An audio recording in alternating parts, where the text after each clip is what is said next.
Cette semaine, dans le balado, on assiste à d'étranges phénomènes dans le désert et on marchandre notre corps contre une voiture. Rien de moins. Bienvenue à mon ciné balado. Vous êtes en compagnie de Patrick Marleau et Jean-François Breton. Salut Jeff. Allô. Donc, c'est-tu marchandé pour quitter le désert, justement? Même ouais, pas. hein.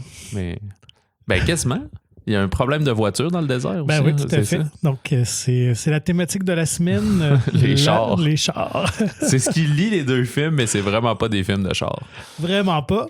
D'ailleurs, le nouveau Wes Anderson prend l'affiche. Ouais. Donc, on sait que c'est un cinéaste qui a vraiment son fanbase très dévoué, mais c'est quand même un cinéaste, je dirais, qui polarise. Là. C'est généralement t'aimes ou t'aimes pas ses films. Il y a là. un style unique et très déterminé, fait qu'on le sait dans quoi on s'embarque, voilà. Donc, on a hâte de vous parler de ça, ainsi que d'une comédie un peu vulgaire avec Jennifer Lawrence. Moi, je suis toujours bon public pour ce genre de film-là. En plus, il me semble qu'il n'y a pas si longtemps encore, on disait, voyons, il me semble qu'il n'y en a plus des comédies au cinéma et blablabla. Puis là, il y a ça, il y a Joyride qui s'en vient. J'ai vu qu'il y en avait d'autres au mois d'août. Il y a Strays, entre autres, qui sont tous un peu du 13 ans et plus, un peu vulgaire et tout. Fait que, non, ça existe encore. C'est pas les projets qu'on annonce 8 mois d'avance. D'habitude, c'est pour ça que c'est dur de voir à long terme. Tout à fait. Donc, avant d'attaquer les sorties de la semaine, un petit tour d'horizon de l'actualité. Moi, honnêtement, j'ai pas recueilli grand-chose. J'ai deux nouvelles. Tu me bats. C'est une affaire. J'ai commencé par un semi-erratum. Au début, je pensais que c'était un erratum, puis finalement, en faisant mes recherches, je n'étais pas tout à fait dans l'erreur. Ouais. C'est quand, la semaine dernière, je me suis laissé emporter, puis qu'on parlait de Robin, quand tu as annoncé que Andy Muschietti allait faire le prochain Batman Beyond, Brave and the Bold, c'est ça, excuse. Oui. Puis là, j'ai sorti, pourquoi Robin, c'est un merle, pourquoi il n'a pas l'air d'un merle?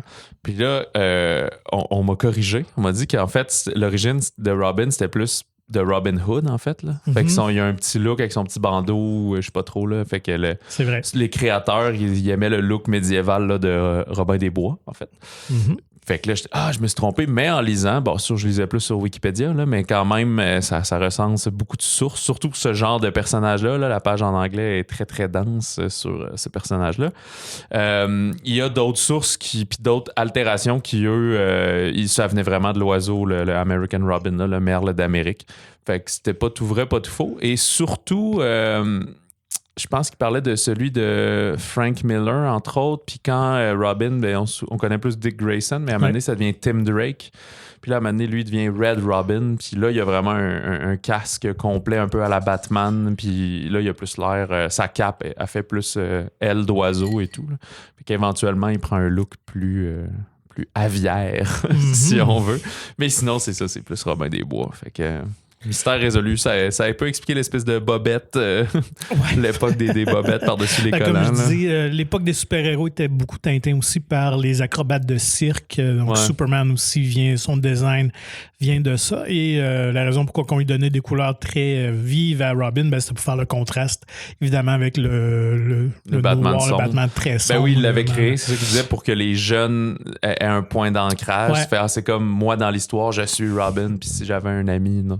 Oui, parce que quand même le strip de Batman à ses débuts était un peu plus controversé, là, même que dans les premières aventures, il y avait des fusils, des armes à feu, ils tuaient des méchants, tout ça. Donc, c'était quand même...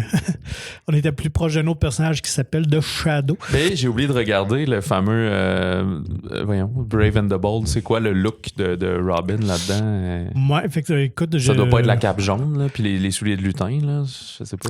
Non, mais je pense qu'il y a encore sa cape, mais effectivement, là, il y a plus un costume un peu plus moderne, mais honnêtement, je dois confesser que je n'ai jamais lu cette série-là, même si elle a été vraiment très, très bien accueillie par la critique et les lecteurs. C'est quoi ton autre nouvelle? Vas-y. La première, ils ont annoncé le casting des Belles-Sœurs. Voilà, oui.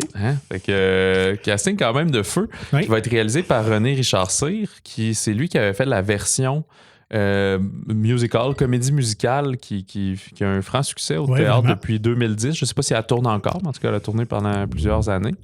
Fait que c'est la pièce de Michel Tremblay, finalement, mais en version semi-musicale. C'est TVA Film et Cinémaginaire qui vont nous offrir ce film-là en juillet 2024, donc dans un an, mais ça va être quand même... serré parce que le tournage va avoir lieu cet automne, septembre-octobre. Fait que c'est un film qui n'a pas beaucoup de post-prod et d'effets numériques et tout. Là. Il y en a toujours un petit peu plus qu'on pense, mais je sais pas à quel point on est sur le green screen. Mais ce que je trouve le fun, c'est qu'ils ont fait comme le casting de toutes les comédiennes, là, c'est quand même majoritairement des femmes. Ouais. Puis sans que l'une sache qui serait dedans, là, dans le fond, tout indépendamment. Puis là, ils les ont filmés en les faisant se rencontrer une après l'autre. Fait qu'ils mettent la première dans une pièce, il y en a une deuxième qui arrive. Là, tout le monde capote de savoir c'est qui va jouer dans le film. Un reveal. Ouais, c'est ça. Fait que on voit leur propre réaction d'être super contente. C'est toutes des comédiennes qui se connaissent, c'est sûr. Des fois, ils ont joué ensemble dans des précédents projets, d'autres fois non, différentes générations. Même si on vous les nomme, je vous invite quand même à l'écouter. Je trouve ça vraiment charmant. Là. Tu le sens qu'elles se disent hey, bon sang que ça va être le fun de faire ce film-là. Geneviève Schmidt, Anne-Élisabeth Bossé, mais également Guylaine Tremblay, Pierrette Robitaille, Diane Lavallée, donc un peu plus âgée, mais c'est actrice de grand talent. Valérie Blais, qu'on connaît surtout qui s'est fait connaître dans Tout sur moi, mais qui joue dans 10 000 affaires aussi. C'était la cornemuse. Ah, non, ça, je suis moins connaisseur de. Étais-tu maquillée? C'était le raton laveur, Rafi. OK. Debbie Lynch-White, Véronique Dicker, Ariane Moffat. Fait que Véronique Dicker, Ariane Moffat, du côté chanson, ça va bien aller. Puis c'est Daniel Bélanger qui fait la musique. Voilà. Oui, qui avait composé la musique de la comédie musicale. Fait que je sais pas si ça va être un nouveau produit, on va reprendre certains éléments de la D'après moi, ça va être juste une espèce d'adaptation. Donc, surtout, tu sais, quand on part d'un roman ou d'une affaire comme ça, t'as pas le choix de couper et d'adapter, mais là, tu le mets en mode cinématographique, mais ça doit être à peu près la même durée. Là. Je peux pas croire que la comédie musicale durait 3h25 avec 2 entractes. Puis, tu sais, ça peut durer 1h30, 2 heures. Là. Ce qui pique ma curiosité, étant un fan de Révolution, c'est Tim White qui va faire la chorégraphie. Mais je sais pas c'est qui. C'était un duo de frères et sœurs qui avait remporté la première édition de Révolution. Ils sont vraiment très charmants, très doués, aussi talentueux. Donc, j'imagine qu'il va y avoir des éléments de danse ou en tout cas de mouvement, assurément, dans le film. Fait que quand j'ai vu ça juste dans la petite annonce, je me suis dit, c'est intéressant. Donc, ça sera le gros film québécois de l'an prochain. Ouais, c'est ça, de juillet prochain. TVA Film qui frappe fort. Là. Ils ont, cette année, on dirait, ils ont eu Farador. Là, il y a Testament le prochain. Denis Arcand. Ils vont avoir ça l'été prochain. Ils ont d'autres tournages. Fait qu'ils sont vraiment, depuis quelques années, lancés dans le cinéma québécois, alors ça avait été plus tranquille là, dans les années 2010. Là, à moins que j'en oublie, je m'en excuse. Là, mais... Ouais, mais non plus de mémoire. Maintenant, ils ont vraiment pris cette tangente de cinéma populaire grand public, là. Yeah. T'avais-tu autre chose, ça? Non, moi, c'était ma seule nouvelle que j'avais répertoriée. J'ai vu ce matin, le tournage est complété pour un biopic sur Salvador Dali. Puis alors qu'il vient de sortir, ou à peu près, il y a un film sur Dali avec... bon sang, l'anglais... Ben Kingsley. Ben Kingsley, Sir Ben Kingsley, mais qui finalement est à peu près pas sorti au cinéma, puis déjà en plateforme numérique et tout. Mais on confirme que le tournage d'un genre de biopic est tourné par Quentin Dupieux. Oh, OK. Quand même. Monsieur Oiseau. Fait que ça va être une belle folie. Et ça s'appelle Dali, mais avec 6 A. Dali. Point d'exclamation. C'est pas pour rien qu'il y a 6A, c'est qu'il va y avoir 6 personnages qui vont jouer, 6 comédiens qui vont jouer Dali. Fait qu'un petit peu à la manière de I'm Not There. Puis le scénario, pas le scénario, le synopsis très mince pour l'instant, c'est qu'on va avoir une journaliste jouée par Anaïs de Moustier qui va tenter à tout prix d'obtenir une interview de Dali à une certaine époque de sa vie. J'ai vu plusieurs noms pour les interprètes de Dali. Il y en a qui se recoupent, puis il y en a d'autres qui, à certaines places, disaient non, finalement, cette personne-là n'est pas confirmée. Des fois, oui, elle est confirmée. Fait que c'est pas clair. Il y a Jonathan Cohen qu'on a vu, il est très, très connu en France. Ici, on l'a vu dans le dernier Astérix notamment. Gilles Lelouch, Pio Marmaille. Eux autres sont comme confirmés qu'ils sont 3 des incarnations. Puis les autres, il y a Édouard Baer, Didier Flamand, Pierre Ninet et Alain Chabat. Mais dans certaines places, il les nommait. D'autres, ils disaient non, finalement, Pierre Ninet n'est pas là. Il y a certains sites de films qui, leurs noms sont encore associés. Fait que mystère. Mais ça sort le 1er novembre en France. En même temps que Dune 2. Fait que nous autres, j'imagine que ça va aller plus au printemps, probablement, le temps que ce soit acquis et tout. Surtout que le dernier n'a pas eu énormément de succès, malheureusement, mais ça reste un nom très connu. Fait que peut-être que aussi le fait d'acheter les droits fonctionne bien pour les droits télé, la suite et tout. Par son sujet aussi. Là, fait que, en tout cas, je suis bien curieux de voir ça. Donc, je pense que c'est un mariage de folie d'univers assez singulier là, qui marche bien. C'est le site de nouvelles de cinéma français que j'ai consulté disait qu'il avait tourné aussi 2 genre peintures vivantes un peu dans le désert. Fait que je sais pas trop comment ils ont fait ça de ces fameux tableaux iconiques qu'ils nommaient, là, mais je suis pas allé les voir. Puis je sais pas trop comment, là, en peinture vivante avec des horloges qui fondent, j'imagine. Je sais pas trop. Fait que c'est sûr que c'est un terrain de jeu intéressant pour Monsieur Dupieux. Bon, ben moi j'ai menti, j'avais une autre nouvelle. Ah, ok, tu voulais juste la garder pour la fin, absolument. Ça était plus basse sur ma feuille. Ben, je pense que ça va te plaire parce qu'on est dans l'univers de Fast and Furious. Ok, j'essaie qu'on n'en parle plus, là, mais. Ben là, on n'a pas le choix. Donc, on a confirmé le titre du spin-off dont on avait parlé avec Dwayne Johnson. Ok, sur Hobbs. Sur Hobbs. Ah non, c'est. Oui, Hobbs, c'est ça. Luke Hobbs. Oui, en plein ça. Donc, ça va être évidemment Fast Presents Hobbs and Reyes. Alors, on confirme que Dante Reyes, le nouveau méchant par Momoa, sera dans le film l'adversaire OK, de fait qu'ils vont Hobbs. se faire une genre de chasse à l'homme, mais qui va se passer avant.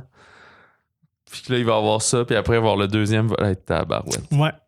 En tout cas, on verra où ça se situe. Mais effectivement, on parlait que ça servait de pont un peu entre le 10 et le 11 par rapport au personnage de Dwayne Johnson. Mais là, si Reyes est là, nécessairement, ils se connaissent déjà. Entre le 9 et 10 aussi, je pense, un petit peu. Mais en même temps... Peut-être, on verra bien. En même temps, le 10 a quand même présenté d'où est-ce qu'il sortait, là, un petit peu rapidement, là, mais quand même.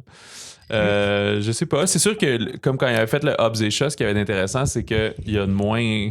On est plus modeste sur la galerie de personnages. Fait que si on est plus dans une histoire standard, là, en ce moment, c'est ça qu'on disait, il faut qu'ils se séparent en 2, en 3 gangs parce qu'ils sont juste trop nombreux. Fait qu'il y a ça de bien. Mais le Hobbs et Shaw était peut-être un petit peu trop long. Là. Il dirait aussi 2h15, 2h20. Il faudrait qu'il fasse de quoi de tête en... 1h45. Ouais, parfait. c'est ça. Plus serré dans l'action, etc. Surtout que là, c'est plus...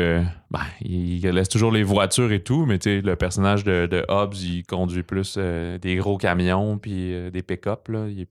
Il est pas dans la course d'auto tant que ça.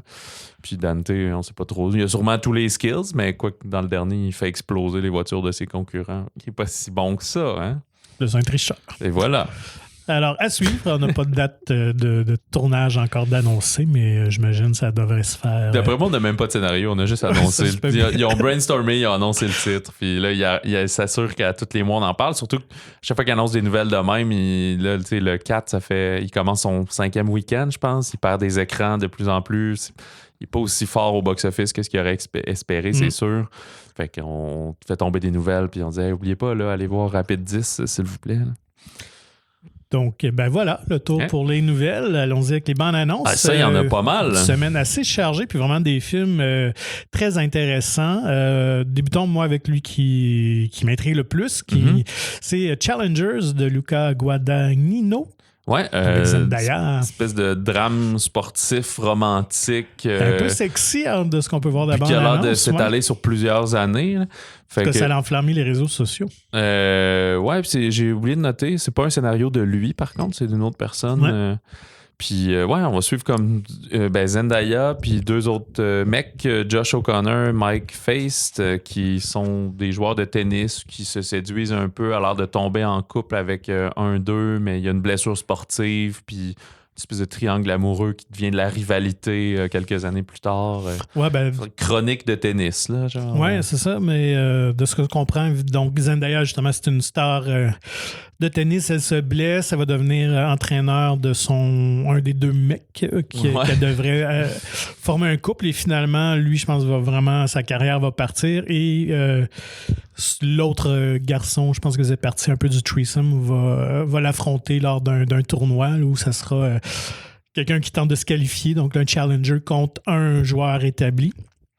Donc, en tout cas, moi, j'aime bien... C'est surprenant de voir Guadagnino faire un film de sport comme ça. Mais je suis pas contre du tout. Là. Je pense que ça va être probablement dans ses thématique relationnelle. Là. Il doit jouer dans ces zones-là. Je pense qu'il ne fait jamais quand même les films comme les autres. Il a toujours une approche assez intéressante sur le plan humain. Fait que j'ai bien hâte de voir. Y a-tu une date? J'ai oublié de noter. Oui, c'est 15 septembre maintenant. Ça devait sortir au mois d'août, mais finalement, je pense que ça a été poussé parce qu'il va avoir sa première au Festival de Venise. OK.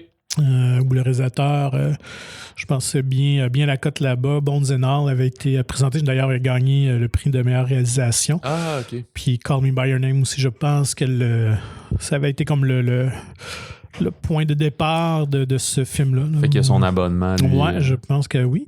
En tout cas, moi, j'ai vraiment de voir. J'adore Zendaya. C'est le fun de voir dans un rôle comme ça. Puis, écoute, non, ça a l'air comme assez sexy, un peu tordu, je pense, par la bande-annonce. Puis, je sais pas si tu as cette réponse-là. J'ai oublié. C'est qui distribue? C'était-tu un MGM? Oui, c'est un MGM. Donc, on sait jamais trop. Est-ce qu'il va y avoir beaucoup d'écrans ou non? Ça va être... Oui, parce qu'il faut qu'il soit sous-distribué par quelqu'un d'autre. Là, ça peut être les Amazon, mais même Amazon sous-distribue par d'autres mondes. Fait que c'est assez flou là, pour le Québec, mais ça a l'air d'une grosse sortie. Fait que j'imagine que quelqu'un va se commettre à un moment donné. Il l'avait fait pour... c'était pas MGM, mais c'est Amazon Studios. Air n'était un qui avait redistribué par Warner, etc. Écoute, grosse sortie, peut-être. On attend ça. On sait pas quoi attendre de cette franchise-là. Kraven the Hunter.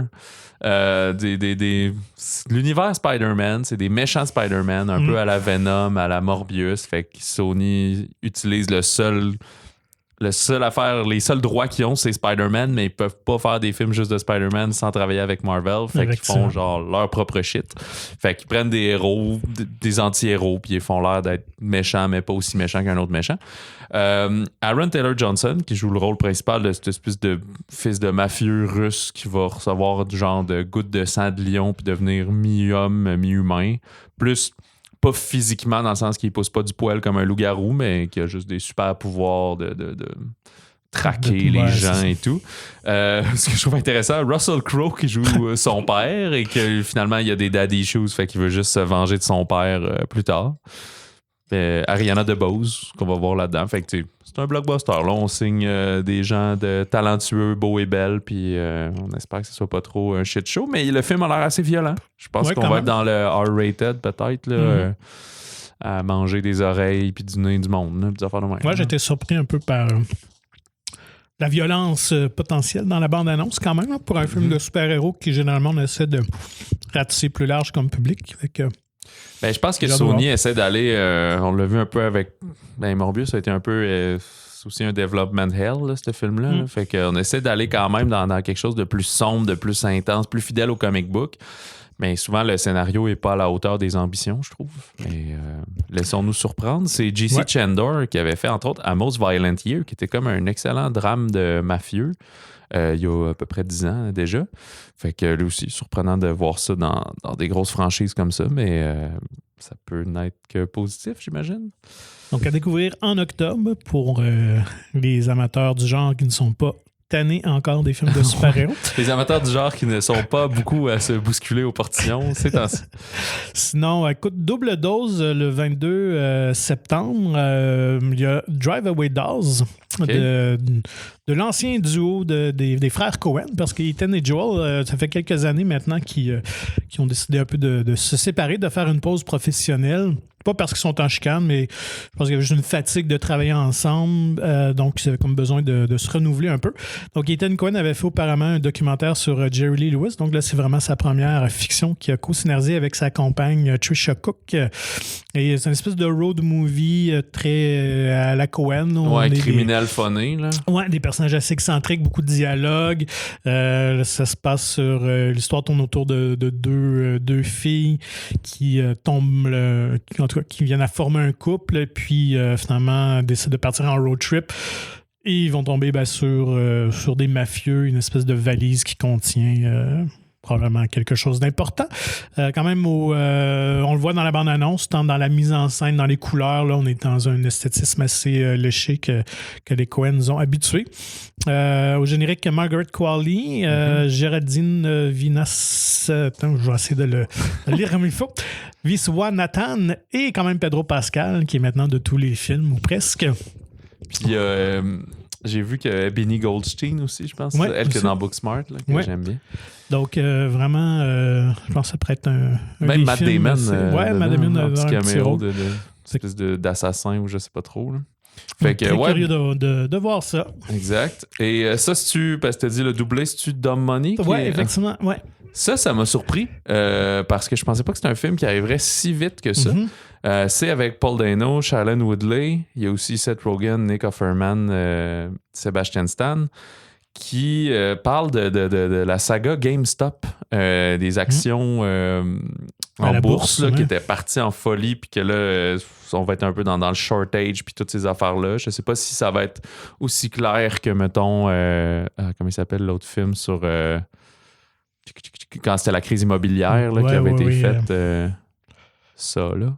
Ouais, le nom m'échappe, juste pour faire... exprès? Comment? Non, juste pour faire exprès. Ah, pour faire exprès, ouais, c'est ça. Tu le crieras au cours du podcast si ça te revient. Fait que déjà, parce que pourtant, c'était il y a à peu près 1 an et demi encore, on en parlait de GameStop, puis le film est déjà prêt. Fait que tant mieux.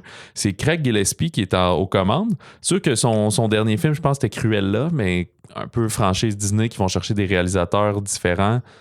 C'est pas avec Cruella qu'il faut comparer, c'est plus peut-être quand il a fait I, Tonya et plus récemment la télésérie Pam and Tommy qui avait entre autres Sebastian Stan, Seth Rogen puis Nick Offerman au casting. Fait que je pense qu'il a ramené de ces chums-là. Fait que cette espèce de côté un peu ironique puis humour noir d'événements réels finalement. Là, I, Tonya, c'était sur Tony Harding qui avait pété le genou de Jennifer Kerrigan. Voilà, en patinage artistique. Ouais. C'était vraiment un super bon film, c'est super le fun. Super le fun, vraiment content que ça se soit passé et tout. Fait que, ouais, moi, bien curieux de voir ça. J'aime beaucoup Paul Dano aussi. Fait que, ouais, on a un vibe sans nécessairement que ce soit pareil, mais qui fait penser à Blackberry aussi. Là, donc, d'un peu d'imbéciles heureux qui se retrouvent dans des grosses gamiques. Puis qui de voir un peu les dessous de Wall Street et des grandes économies des entreprises. Il y a toujours quelque chose de fascinant à voir avec ça. Le titre va revenir, mais il y avait Short dedans. The Big Short? Ouais, je pense que c'est ça, exactement. The Big Short. Ouais. Voilà, on l'a eu. De Adam McKay, il me semble. Oui, c'est ça. OK, hey, très fort, très fort. Voilà, puis dernier, lui, il n'y a pas de date de sortie pour l'instant. C'est un tout petit teaser d'à peu près 45 secondes des studios A24. Prochain film de Sofia Coppola, ça s'appelle Priscilla. Fait que Elvis est à la mode alors qu'on a eu le film de Baz Luhrmann l'été dernier. Là, ça va être plus sur le côté de Priscilla Presley. Fait que basé sur ses mémoires. Ses mémoires, es-tu décédé? Je me souviens plus. Non, mais. Non, c'est ça. OK, en tout cas. Sur sa biographie, là, exactement. Qui date quand même de 85, fait que ça faisait un bout que ça avait été écrit. Ouais. Fait que ça va avoir l'espèce de côté Sofia Coppola romantique, un peu flou, je trouve, dans son grain qu'on retrouve ici. Elvis qui est joué par Jacob Elordi, qui est connu surtout pour Euphoria. Ouais. Toi, écoutez ça un peu. Nate Jacobs. The Kissing Booth aussi, voilà. Qui était très populaire. Et Priscilla, jouée par Kaylee Spaney, qu'on n'a pas vu beaucoup à date. Elle a fait des plus petits rôles dans des gros films, mais souvent quand la personne était plus jeune, mettons, des choses comme ça. Mais elle va être dans le prochain Alien Romulus, justement. Fait que c'est sûr que c'est une actrice à surveiller là, d'une 20aine d'années. Et là, ça a l'air déjà que le film fait un peu... jaser, surtout de la part des héritiers de Presley, parce qu'il y a comme une chicane. Tu sais, Presley a toujours été dans le décor, elle a géré les ayants droit pendant plusieurs années. Okay. Mais là, suite au décès de Lisa Murray, il y a comme eu des tensions avec sa petite fille, Riley Keough.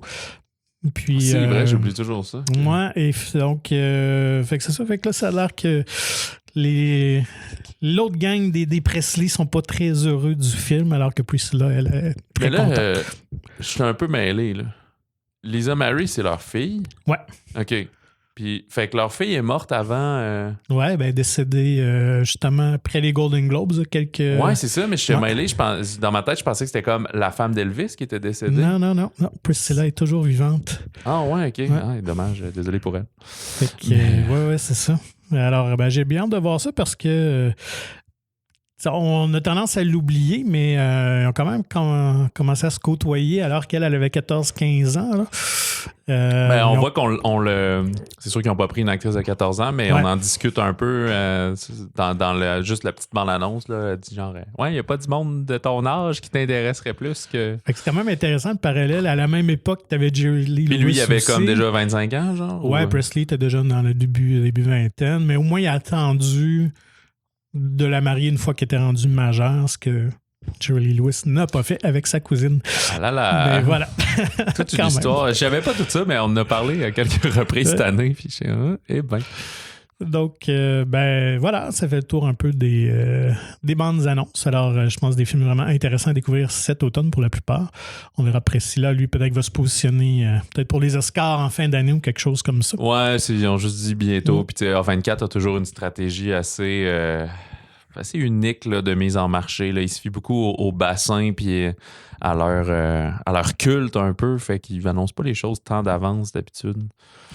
Alors, allons-y avec les films de la semaine. Débutons justement dans un film d'auteur avec Asteroid City de Wes Anderson. Ouais, c'est quand même une grosse production de films d'auteur, mais oui, c'est pas le gros blockbuster qui va parler autant à un jeune enfant qu'à une grand-mère. Écoutez, on va retrouver toute la distribution de Wes Anderson ici.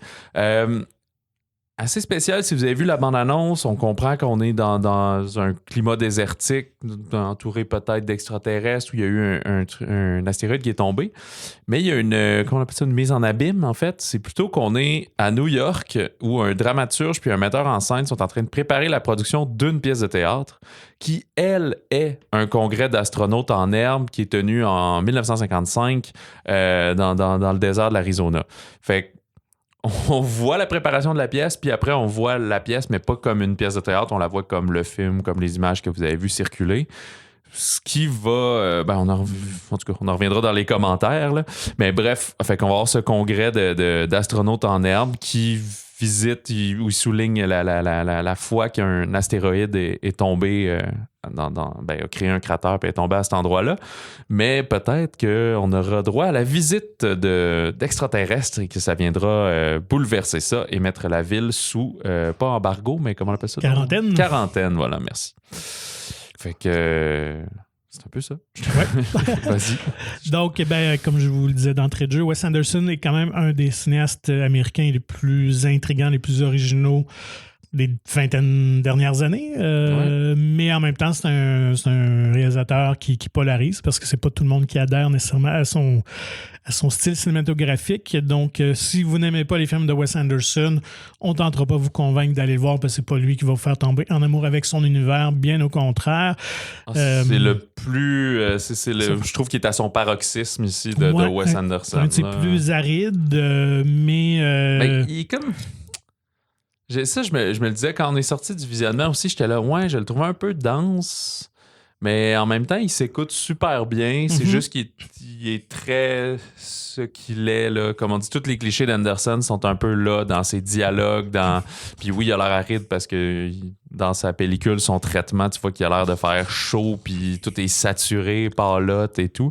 Fait que c'est en ce sens-là qu'il est dense. Il est dense parce qu'il est très, très... loin dans ce qu'il fait, dans son esthétisme, mais c'est pas un film qui est... C'est pas un John le Carré, là. Je veux dire, c'est facile à comprendre quand même. Tout ce qui se passe, là, c'est plus ça. Là. On est quand même dans une certaine légèreté, même une certaine satire, que moi j'ai beaucoup aimé, que ce ne serait-ce que de l'armée, des inventions de l'époque et tout ça, donc et de la famille. Ouais. La perception des enfants aussi, un peu, là. Comment les adultes perçoivent les enfants. C'est toujours des espèces d'enfants génies là, qu'il y a dans ces films. C'est vrai, tout à fait. Donc, moi, j'ai quand même bien apprécié, mais ce n'est pas le film auquel je m'attendais, effectivement. Donc, il y a comme ce deuxième degré de pièce de théâtre ou tout ça là, qui est un peu déroutant. Puis, je pense qu'à la limite, ça aurait pas été évacué, puis ça aurait peut-être fait un meilleur film. Mais bon, c'est sa vision, c'est ce qu'il voulait faire. Je crois que ça sert surtout à créer du contraste parce que quand il est dans la pièce de théâtre, là, le format d'écran devient resserré. On est plus carré. En noir et blanc. En noir et blanc, très, très doux. Alors que c'est ça, quand on tombe en couleur, là, paf, on tombe en scope super large. Puis, là, comme dit, les couleurs blastées, là, les blancs sont éclatants et tout. Fait que je pense que c'est juste pour... C'est jouer à faire du cinéma, finalement, tout simplement. Et ça donne plus de comédiens, plus de caméos. On suit principalement Jason Schwartzman, Scarlett Johansson, mais il y a Tom Hanks et Steve Carell qui sont là pour la première fois dans des projets de Anderson. Mais on retrouve Jeffrey Wright, Tilda Swinton, Bryan Cranston, Edward Norton, Brody, Liv Schreiber, lui aussi, je pense qu'il avait déjà été, et une couple d'autres, sûrement, que j'ai oublié. Maya Hawke, entre autres, de Stranger Things, oui, c'est que j'ai bien apprécié. Donc, oui, donc solide distribution. Moi, j'ai trouvé l'histoire quand même assez rigolote.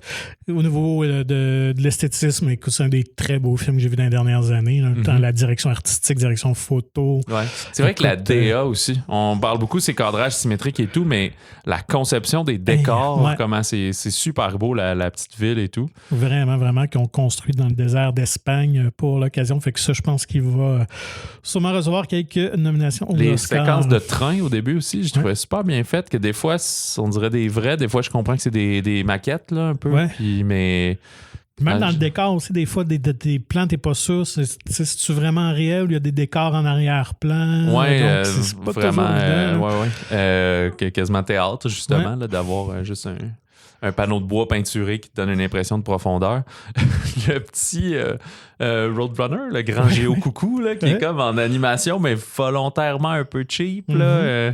Des fois, on le voit de plus proche, puis il est vraiment pratiquement en stop motion ou une marionnette.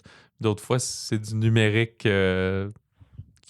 qualité d'animation discutable, mais... C'est peut-être son petit trip Isle of Dogs qui revient. Ouais, c'est ça. Il doit trouver ça hilarant et tout. Fait que, c'est ça, comme on dit. Moi, ça m'a bien plu, mais c'est pas Grand Budapest Hotel qui est comme son film qui a été le plus largement populaire, souvent le mieux coté, qui a aussi fait le plus de frais au box-office, qui a attiré des masses, qui avait vraiment un côté facile à suivre. C'était une cavale, si on veut. Là, ici, c'est l'inverse. On est des gens qui sont coincés à un endroit qui va être mis en quarantaine. Fait qu'il y a moins cette espèce d'excitation haletante de genre, OK, ils s'en vont là, qu'est-ce qui va arriver? Qui vont découvrir? À un moment donné, les personnages, tu les as tous vus, puis il n'y en arrive plus des nouveaux, puis c'est juste ça, tu sais. Fait que, mais pour les fans, ne manquez pas ça. Là. Non, effectivement, c'est un film vraiment fait pour sa communauté. Je pense que, comme je dis, vous aimez Wes Anderson, vous devrez aimer Asteroid City. Et pour les autres, c'est peut-être pas le film à voir pour vous en fin de semaine. Il y a, juste pour mentionner, il est disponible en 3 versions. Fait que checkez ça en français, en anglais ou sous-titré français. Fait que dépendamment de ce que votre cinéma a choisi d'offrir. Puis petit fun fact, tu parlais tout à l'heure qu'habituellement, Wes Anderson aime retravailler beaucoup avec ses comédiens et un qui est de toutes ses productions, sauf son premier film, Bottle Rocket, c'est Bill Murray, qui est absent cette fois-ci, mais il devait jouer le rôle incarné par Steve Carell finalement, mais Murray a attrapé la COVID juste avant le tournage. Alors il n'a pas pu se présenter. C'est Carell, le bouche-trou. Oui, qui joue l'espèce de propriétaire du camping.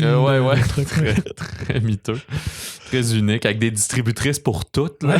C'est malade. Ça. Des martinis, puis même des lots de terrain. Des lots terrestres. Donc, il y a beaucoup de petites pépites, honnêtement, dans le film. Mais c'est vraiment lui qui a mis Schwartzman sur la map, justement, en le mettant dans c'était Bottle Rocket?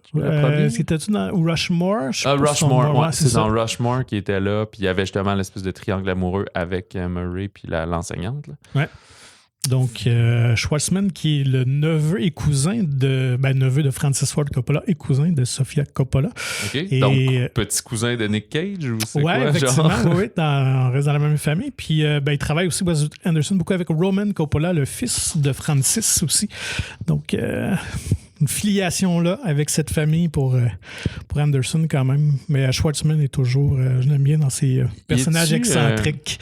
On sait-tu Wes Anderson avec qui il est marié? Es-tu marié avec une comédienne ou quelqu'un? Je sais pas, j'ai pas tenu mes potins un jour. Ah, je savais pas si ça aurait pu m'apprendre qu'il sortait avec Tilda Swinton, puis je le sais pas, tout le monde était en couple avec qui, mais ça aurait été le genre à travailler tellement avec le même monde que si sa femme était dans le milieu du cinéma, j'imagine qu'elle serait déjà productrice ou je sais pas quoi. Là.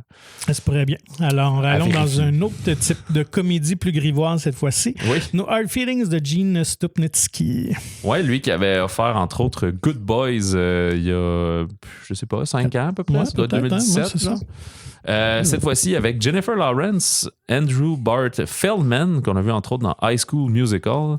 Et c'est pas mal ça. Matthew Broderick et Laura Benanti qui jouent les parents du jeune ado. Et on va suivre Jennifer Lawrence, qui est une début trentenaire paumée. On comprend qu'elle vit dans un endroit qui tranquillement se fait assaillir par, je sais plus comment on appelle ça, là, mais en tout cas, les riches qui viennent acheter. Puis, comme une ville côtière. Ouais, dans l'État de New York.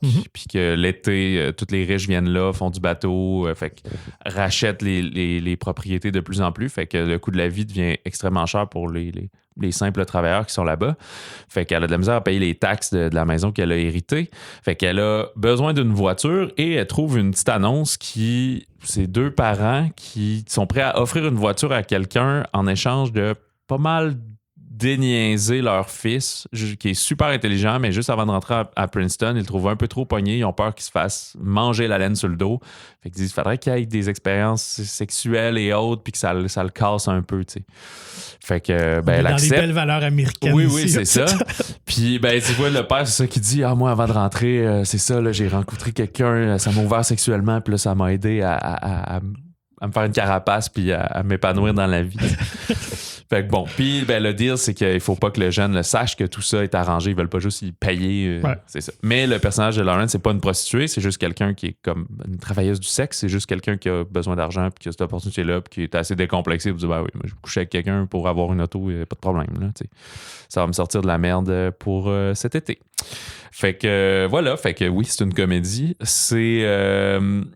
Gene Stupnitsky est pas la personne la plus connue de base, mais il a été scénariste sur The Office, aussi sur les films Bad Teacher, et il y a un Bad Teacher 2 en production. Fait qu'il a toujours été dans ce milieu de l'humour quand même si c'est juste, je pense, son 3e film ou 2e film même qu'il réalise. Il a déjà réalisé 2 épisodes de The Office, dont le fameux... T'as-tu écouté ça, toi? Pas la version américaine. OK. C'est que le Michael Scott Paper Company, là, quand il part le bureau, puis que Pam s'en va chez eux, puis il est genre juste en peignoir dans son condo. On parlait de Steve Carell, justement, puis tout. Quand même un épisode mythique, là, qui va chercher les meilleurs, comme Ryan, pour travailler avec lui. Fait que c'est lui qui a réalisé cet épisode-là. Mais tu sais, The Office, comme bien des séries... il y a plusieurs writers, il y a eu 7-8 saisons. À un moment donné, il y a souvent des scénaristes qui réalisaient certains des épisodes, des producteurs. Il y a des comédiennes qui ont réalisé certains des épisodes pour se faire les dents. À un moment donné, c'est une machine quand même bien huilée, justement, là, ce genre de production comme des Brooklyn Nine-Nine, des choses comme ça, là, des séries phares. Bref, si on vient à No Hard Feelings, j'ai vraiment été surpris. C'est sûr que ce genre de produit-là, on ne sait jamais si ça va être quand même de la vidange. Ce n'est pas ça, c'est très bien. Jennifer Lawrence est toujours comique, même si on l'a vu plus dans entre autres Hunger Games, des rôles plus dramatiques, Silver Linings ou Winter's Bone à l'époque. Mais comme en entrevue, est toujours funnée. Elle a le bon mot pour rire tout le temps, la bonne réplique. Fait que peut-être c'est cru aussi. Oui, fait que je suis content de l'avoir dans ce rôle-là parce que on est loin de son personnage de Katniss dans Hunger Games dans la vie. Ça, là, exact. Fait que ça peut laisser penser que c'est un personnage qui ressemble plus un peu dans son dialogue.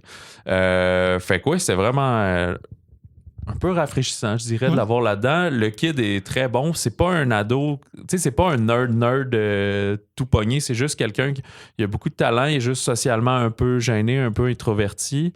Fait que ça donne droit à certains gags, mais pas les classiques de genre Revenge of the Nerds puis des affaires comme ça. T'sais. Non, on n'est pas dans la facilité comme tel. Puis vraiment, les deux ont un très bon rapport ensemble.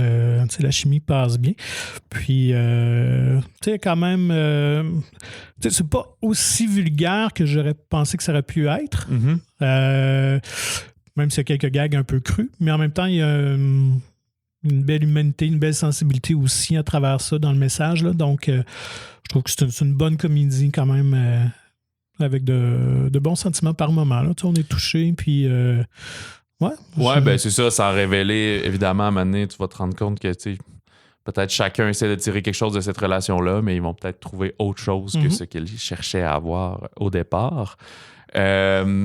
c'est drôle de voir que c'est ça, Andrew Bart Feldman a joué dans High School Musical et ben ça vient servir. Il y a un moment où il va chanter une chanson. Et d'ailleurs, c'est lui qui avait incarné Evan Hansen sur Broadway aussi. OK. Puis je me rappelle quand on avait annoncé Evan Hansen, film. mais à m'amener parce que c'est pas le fameux gars, j'ai oublié son nom, qui était juste vraiment trop vieux. Puis quand ils ont fait le film, il y avait... Effectivement, on poussait pour que ce soit lui, le comédien de Broadway, mais finalement, les studios étaient allés chercher sûrement quelqu'un d'un peu plus vieux dans la trentaine. Ben, c'était comme l'original, je pense que c'est ça, exact. Ouais. Mais là, il avait 30 ans, puis il jouait un ado de 16. Hein, fait que... Voilà. Donc, vraiment, vous voulez une comédie très, très légère, estivale, là, No Hard Feelings, je pense que fait très bien la job. Ce que je me demandais, c'est c'est pas une façon de c'est pas pour parler contre le film, c'est juste des fois il y a certains films qui vont devenir iconiques avec le temps.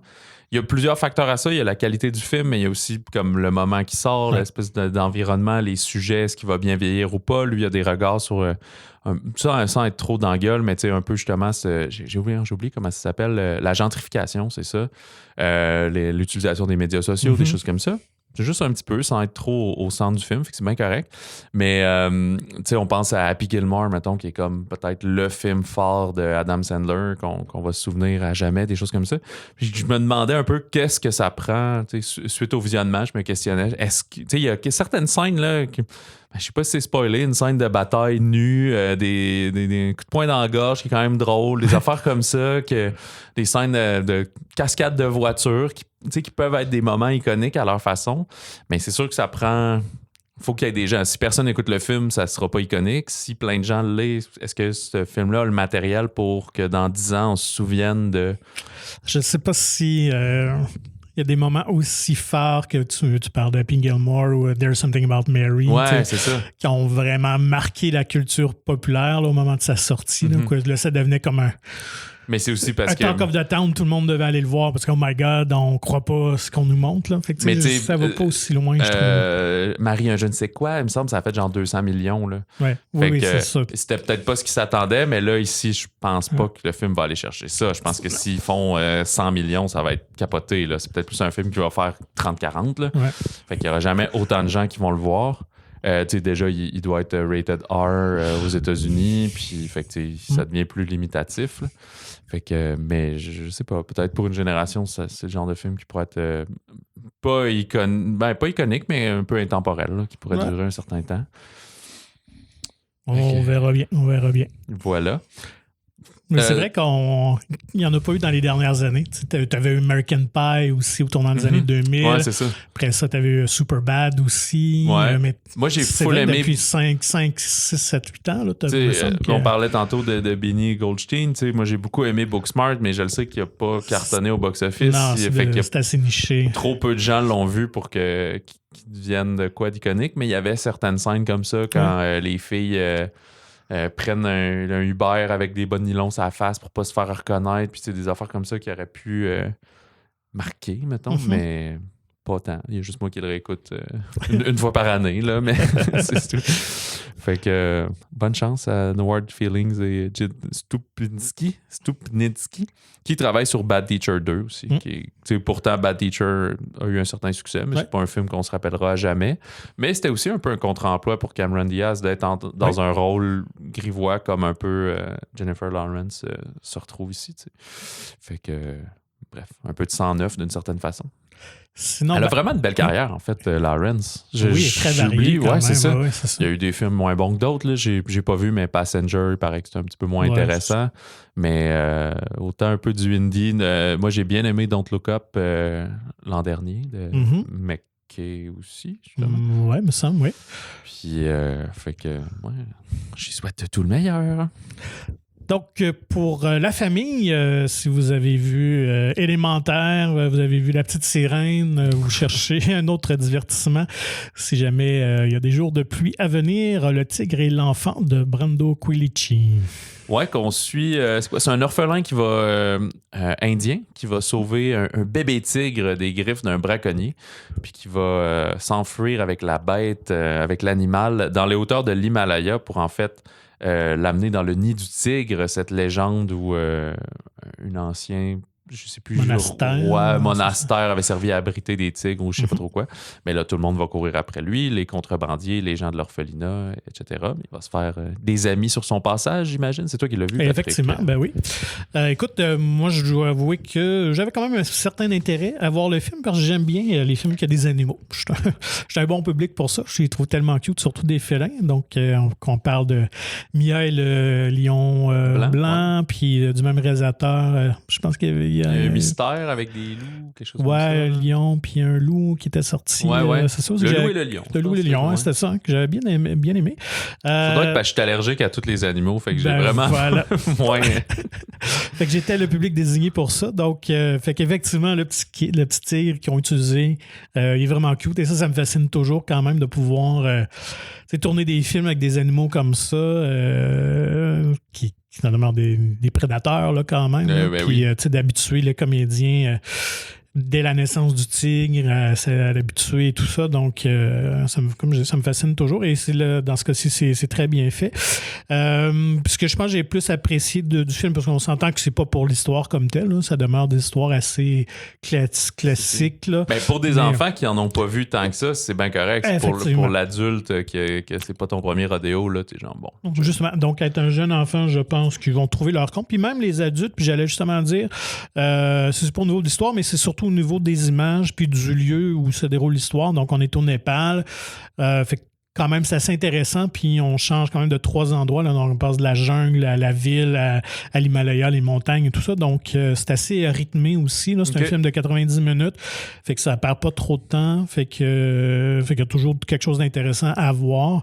Et puis, peut-être une petite plus-value aussi, c'est au niveau du comédien quand même. Le jeune ado Sonny Panoir, quand même un très bon comédien. Puis, en lisant un petit peu plus sur lui, finalement, j'avais lu que c'était le jeune comédien du film Lion qui incarnait le jeune Dave Patel, là, qui est vraiment un très bon film aussi là, pour ceux qui n'ont pas encore vu, là, qui est une histoire vraie, tout ça. Donc, bref. Je me souviens, ça avait fait pleurer des gens. C'était une histoire très touchante. Puis les 2 comédiens étaient vraiment très bons. Donc, je suis content de le revoir. Maintenant, âgé de quelques années de plus. Alors, fait que oui, le Tigre et l'enfant, là, vous cherchez un bon petit divertissement pour vos jeunes. Là, ça fait vraiment, vraiment le boulot. Là. Puis, en fait, probablement, en tout cas, je ne vais pas parler dans le dos, là, mais peut-être plus que La Petite Sirène, en fait, pour une certaine tranche d'âge, je dirais. Oui, quand même, oui. Tu sais, le Tigre et l'enfant, c'est vraiment accessible à un 6-7 ans. Tu sais, ne va pas s'ennuyer. Contrairement avec La Petite Sirène, qui est peut-être un peu plus long, 2 heures, comédie musicale en plus, fait que c'est pas tout le monde qui aime ça non plus, là. Puis c'est bien correct. Donc, fait que c'est ça. Puis c'est quand même intéressant là, pour les séquences d'Himalaya et tout ça. L'équipe a vraiment été tournée dans des endroits là, très reclus, très difficiles à se promener. Donc, ils étaient vraiment une équipe réduite pour aller filmer ces images-là qui nous montrent des coins là, vraiment qu'on n'a pas trop vu souvent. C'est ça, Quilici est un réalisateur de documentaires animaliers, justement, ou de paysages. J'ai vu qu'il a travaillé de National Geographic. Oui, c'est ça. Toute son équipe derrière, directeur photo aussi, tout ça. Donc, et ça se voit justement, il y a vraiment une belle direction photo, une belle direction artistique aussi. Là. Fait que visuellement, quand même, le film, tu sais, des fois, c'est souvent des films à plus petit budget, on s'entend aussi. Puis des fois, ça se voit, mais là, vraiment pas, quand même. J'ai vraiment bien apprécié, là, sans être un chef-d'œuvre du genre, on s'entend, là, mais... Vraiment un beau petit film à découvrir. Puis, comme on le dit à l'occasion, si notamment Le Tigre et l'enfant vous intéresse, ne tardez pas parce que il est quand même justement en bataille contre toutes les Disney, les DreamWorks, les grosses affaires. Fait que c'est plus dur pour lui d'avoir du temps d'écran. Fait qu'il sera pas à l'affiche tout l'été. Il faudrait vraiment qu'il jouisse tout de suite d'un bon succès en fin de semaine pour pouvoir que les cinémas fassent l'effort de le maintenir. Mais s'il se passe rien, on va passer au suivant, malheureusement. Ça m'a rappelé Lion. Je t'écoutais, mais en même temps, j'ai essayé de me souvenir parce que là, les 2 enfants se perdaient à l'époque. Ouais. Il y avait Goudou puis Sarou, je pense. Hey, ça, je me souviens pas des noms. Goudou. Ça me donne envie de le revoir. La prochaine fois là, que j'aurai une émotion, puis tu sais, des fois, ça arrive pas si souvent, mais t'as besoin de pleurer, mais on dirait que ça arrive pas. Ça te prendrait le petit élément déclencheur. Là. J'écouterai Lion, ça va sûrement fonctionner. c'est tout pour cette semaine. J'ai regardé, il y a d'autres sorties, mais c'est super niché, là, des films très pointus et dans genre un seul ou 2 écrans. Fait que je pense que si c'est le genre de produit qui vous intéresse dans des cinémas plus spécialisés, vous allez être à l'affût de ce qui vous est proposé là-bas. La semaine prochaine, je sais pas si tu as entendu parler d'Indiana Jones. Il y en a qui disent que c'est le 5e, il y en a qui disent que c'est le 4e film. C'est les mauvaises langues. Mais non, c'est le 5e film. Mais on a fini notre... on s'est mis à jour. On aurait écouté les 4 premiers. Presque tous ensemble. Mm-hmm. Fait que... Puis c'est vrai, en tout cas, on en reparlera, mais il faut quand même faire mea culpa, je trouve, au 4e. Peut-être que les gens avaient des attentes trop grandes parce qu'ils étaient revenus comme 20 ans après en faire, mais ce n'est pas si loin que ça des précédents volets.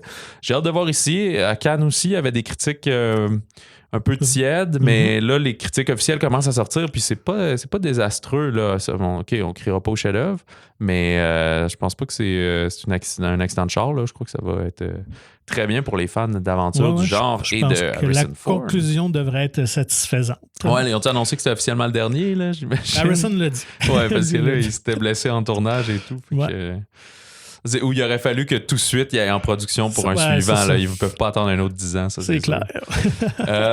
Fait que, bref, la semaine prochaine pour Indiana Jones. D'ici là, contactez-nous comme d'habitude par courriel au balado@commercialmonciné.ca si j'ai encore dit des faussetés sur Robin ou un autre super-héros ou pour nous apprendre qui est la femme de Wes Anderson. Je pense que je vais aller voir tout de suite après l'enregistrement. Et on vous invite à vous procurer gratuitement le magazine Mon Ciné qui est disponible en version numérique ou physique dans le cinéma favori de la province. D'ailleurs, c'était là-dessus qu'il y avait on parlait d'Indiana Jones ou d'Harrison Ford dans celle-là, je me souviens plus. Tu avais écrit sur Indiana Jones. Non, fait que c'est le temps de lire ça juste avant de revoir, juste avant de découvrir, le prochain film et le cadran de la destinée. Visitez le monciné.ca pour plus d'informations. Sur ça, on vous souhaite du bon cinéma, du bon popcorn, une bonne Saint-Jean également à ceux qui nous écoutent. Et puis, moi, je vais aller faire une petite recherche sur Craigslist. Il y a peut-être des trucs intéressants à lire.